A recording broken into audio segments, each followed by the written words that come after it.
नमस्कार।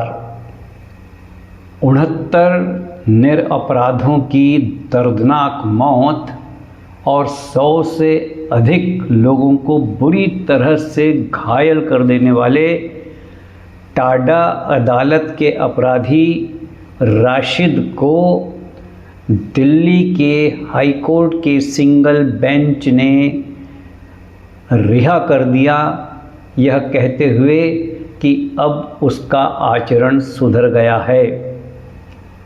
प्रश्न यह पैदा होता है कि 1993 में जब बाबरी का विध्वंस हुआ, उसके बाद पाकिस्तान की ओर से संदेश आया कि भारतवर्ष के अंदर में अराजकता मचा दी जाए, और इसी संदर्भ में कोलकाता के बम बनाने वाले राशिद ने जब अपने घर में वह बम बना रहा था, तब आधी रात को वह बम अचानक विस्फोट हो गया। विस्फोट होने से वहाँ रखा बारूद, बम और जितनी भी विस्फोटक सामग्री थी, वह सारी की सारी ही भयानक विस्फोट के साथ उस संपूर्ण परिसर के अंदर में तांडव मचा गई। 69 निरपराध लोग बेमौत मारे गए, 100 से अधिक लोग बुरी तरह से घायल हुए।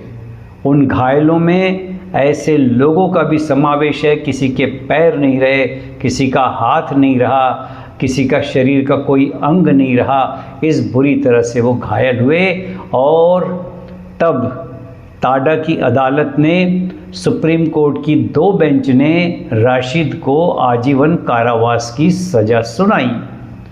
आजीवन कारावास की ये सज़ा व्यतीत करते करते जब 33 वर्ष हो गए, उसके बाद उस व्यक्ति ने केंद्र सरकार के पास आवेदन किया कि मुझे रिहा कर दिया जाए। केंद्र सरकार सहमत नहीं थी, और ये विषय दिल्ली की हाई कोर्ट के उस सिंगल बेंच में आया, जिन्होंने ये कहा कि भाई इसको क्यों माफ़ नहीं किया जाना चाहिए, क्योंकि अब ये सुधर गया है। और उसके सुधरने की पार्श्वभूमि में अदालत ने यह दलील दी कि यह व्यक्ति जब जब भी पैरोल पर गया है, चाहे किसी की मृत्यु के सिलसिले में गया हो, अथवा किसी शादी विवाह के सिलसिले में, अथवा परिवार के अन्य किसी कार्यक्रम में समाहित होने गया हो, उस बीच इस व्यक्ति ने कोई ऐसा आचरण नहीं किया जिससे ये कहा जाए कि ये व्यक्ति अभी भी उसी मानसिकता का है। और इसीलिए सिंगल बेंच ने राशिद की शेष सज़ा को क्षमा कर दिया, माफ़ कर दिया। केंद्र सरकार ने इस पर आपत्ति उठाई, लेकिन अदालत ने कोई आपत्ति नहीं सुनी। विषय है हमारे देश में इस तरह का ये पहला और बड़ा ही अनोखा केस है। दिल्ली के सुप्रीम कोर्ट के 2 जज सज़ा देते हैं आजीवन कारावास की, और दिल्ली हाई कोर्ट के 1 जज सिंगल बेंच उसे रिहा करने का आदेश देती है, शेष सज़ा को क्षमा कर देने का आदेश देती है, क्योंकि उसका आचरण सुधर गया, बताया गया। यह संदर्भ इस कारण सामने आया कि हमारे देश के अत्यंत आदरणीय अधिवक्ता हैं Shri D.K. Dubey ji. Supreme court के बहुत प्रसिद्ध अधिवक्ता हैं, हाई कोर्ट में उनकी बहुत प्रतिष्ठा है। देश और समाज की विभिन्न समस्याओं को लेकर और उसके निदान की जानकारी वे अपने सोशल मीडिया के अपने प्लेटफॉर्म पर देते रहते हैं। कल जब यह विषय उनका सामने आया और हमने सुना, तो आश्चर्यचकित रह गए कि अदालत का ये किस प्रकार का निर्णय है कि पैरोल पर एक व्यक्ति जाता है, अच्छे आचरण का परिचय देता है, उसके बाद में एप्लीकेशन देता है केंद्र सरकार के पास कि मेरी सज़ा माफ़ कर दी जाए, और सिंगल बेंच उसकी सज़ा को माफ़ कर देती है। देखिए, होता यह है हमारे देश में कि सेकुलरवादी ताकतें पूरी तरह से एक विशेष जाति के पक्ष में सदा से ही रही हैं। विचार कीजिए कि मुंबई में जब बम कांड हुआ, जिसके अंदर में सैकड़ों भारतीय और विदेशी मारे गए, उसके बाद हमारे देश की सेना इस कृत्य का बहुत आसानी से बदला ले सकती थी पाकिस्तान से, और यदि उस समय ये बदला ले लिया गया होता तो पाकिस्तान कदापि आगे ऐसी किसी प्रकार की हरकत करने से बाज आ जाता। लेकिन तत्कालीन प्रधानमंत्री डॉक्टर मनमोहन सिंह जी ने श्रीमती सोनिया गांधी जी की सलाह पर मात्र इस कारण किसी प्रकार के एक्शन लेने से अस्वीकृति दर्शाई, क्योंकि यदि वो एक्शन लेते हैं पाकिस्तान के विरुद्ध तो इस देश में रहने वाला जो मुसलमान वोटर्स है उनका वो भटक सकता है।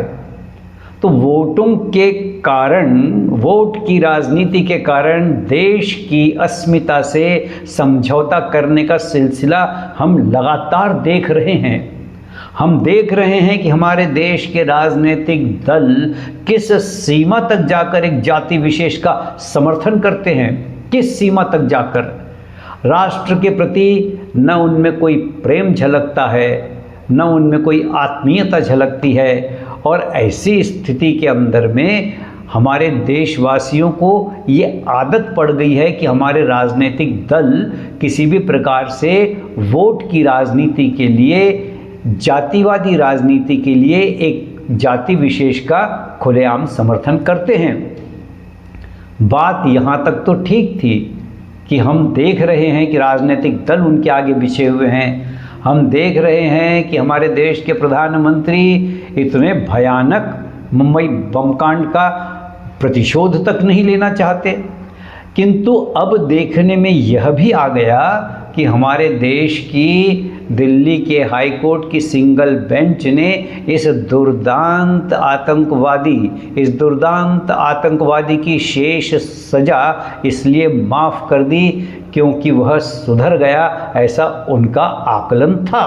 ये आकलन कितना सत्य है कहा नहीं जा सकता, किंतु विचारणीय प्रश्न यह है कि एक दुर्दांत आतंकवादी जिसे बाल्यकाल से ही, मदरसे से ही यह शिक्षा प्रदान की गई है कि तुम, जब वो बच्चा था तब उसे सिखाया गया कि तुम बच्चे नहीं बम हो, जिसे ये शिक्षा दी गई और जो जवानी में आते आते पाकिस्तान के आवाहन के ऊपर में भारत में आतंक की साजिश में लिपायमान हो गया। अगर आधी रात को ये धोखा न होता, ये विस्फोट न होता और योजनाबद्ध ढंग से राशिद ने अगर यही कांड दिन में किया होता तो ज़रा विचार कीजिए कि कितने हज़ारों लोगों की मौत का कारण बनता। किंतु वो अचानक घटना घटने से ये सत्य प्रकाश में आ गया कि ये घोर आतंकवादी है, कोलकाता में उसका निवास। ऐसी स्थिति के अंदर में हमारे आदरणीय सुप्रीम कोर्ट ने जो निर्णय दिया, यद्यपि उस समय के बहुत से लोगों का ये विचार था कि ऐसे व्यक्ति को तो फांसी की सज़ा होनी चाहिए, और यदि फांसी की सज़ा हो गई होती तो याद रखिए न रहता बांस न बजती बांसुरी। यदि फांसी की सज़ा हो गई होती तो इस व्यक्ति के विषय में दिल्ली की उस सिंगल बेंच को दया बताने की आवश्यकता भी नहीं पड़ती। दिल्ली की उस सिंगल बेंच के ध्यान में पता नहीं ये बात कैसे आई कि एक दुर्दांत आतंकवादी जिसका जीवन ही आतंकवाद की घटनाओं में रचा बसा गया हो और जिसने इतनी भयानक साजिशें रची है, वो व्यक्ति यदि पैरोल पर जाता है, अच्छे आचरण का परिचय देता है। अच्छे आचरण का परिचय से अभिप्राय ये कि वो कोई ऐसी गतिविधि में भाग नहीं लेता जिससे कि ये मालूम पड़े कि अभी भी वो आतंकवादी गतिविधि में लिप्त है, और उसने ये परिचय दिया कि मैं बहुत सुधर गया हूँ। पैरोल के ऊपर में उसने अच्छे आचरण का परिचय दिया, किंतु ये अच्छे आचरण का परिचय देना भी तो एक चाल हो सकती है, क्योंकि ऐसे व्यक्ति इस तरह की चाल चलने में बड़े माहिर होते हैं। समय उनके लिए साधारण बात होती है, लंबे से लंबे समय में भी ये अपने आप को तैयार करते हैं, भारत भूमि के खिलाफ गजबाए हिंद के लिए अपने आप को तैयार करते हैं। सारा देश इन आतंकवादियों के विषय में जानता है, पता नहीं हमारे आदरणीय सिंगल बेंच के जज साहब क्यों आकलन नहीं कर पाए इस बात का समझ में नहीं आता। उनके निर्णय से हम अत्यंत विनम्रता पूर्वक यह अनुरोध करते हैं कि हम सहमत नहीं हैं। आदरणीय श्री D.K. दुबे साहब जो वरिष्ठ अधिवक्ता है, उन्होंने बहुत ही शानदार, बहुत ही सुंदर विश्लेषण किया।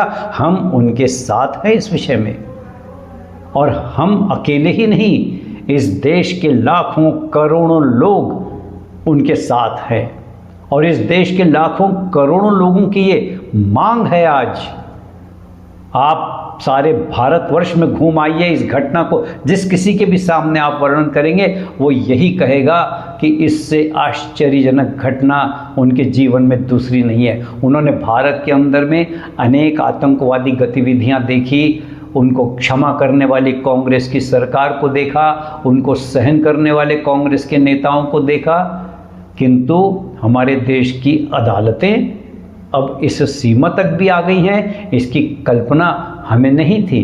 देखिए, अदालतों ने इसके पहले भी जो कृत्य भारतवर्ष के सामने रखे हैं, जैसे कि मनोरंजन के एक सभागृह में बैठे हैं और तीस्ता सीतलवाड़ के लिए वहाँ से फ़ोन आता है, अदालत रात को खुल जाती है, 3-3 बार बेंच बैठती है और पक्ष तीस्ता सीतलवाड़ जी के पक्ष में आता है।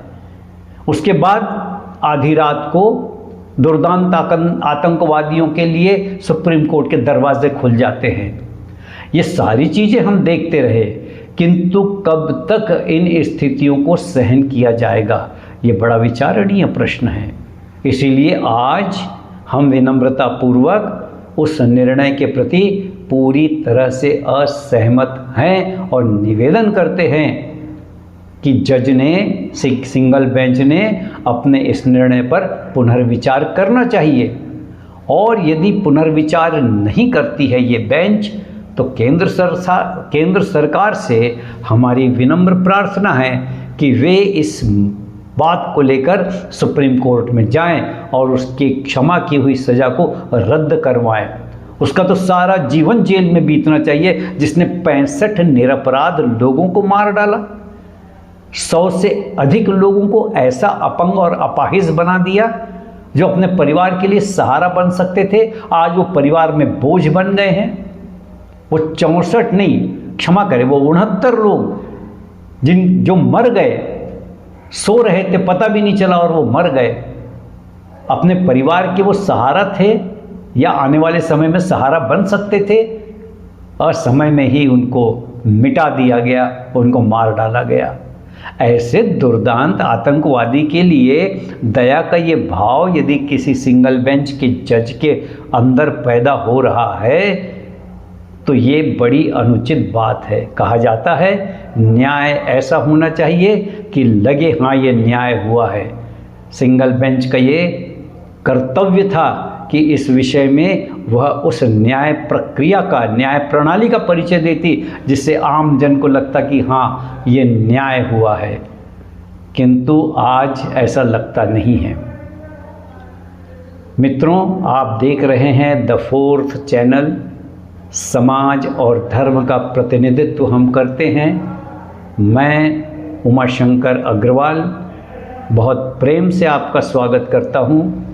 साथ ही आपसे अनुरोध है कि आप हमारे इस एपिसोड को, इस चैनल को सब्सक्राइब करें, शेयर करें, लाइक करें और आपका जो भी मत है उससे हमें अवगत कराएं।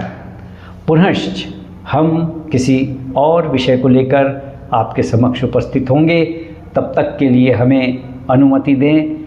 जय श्री राम, जय भारत।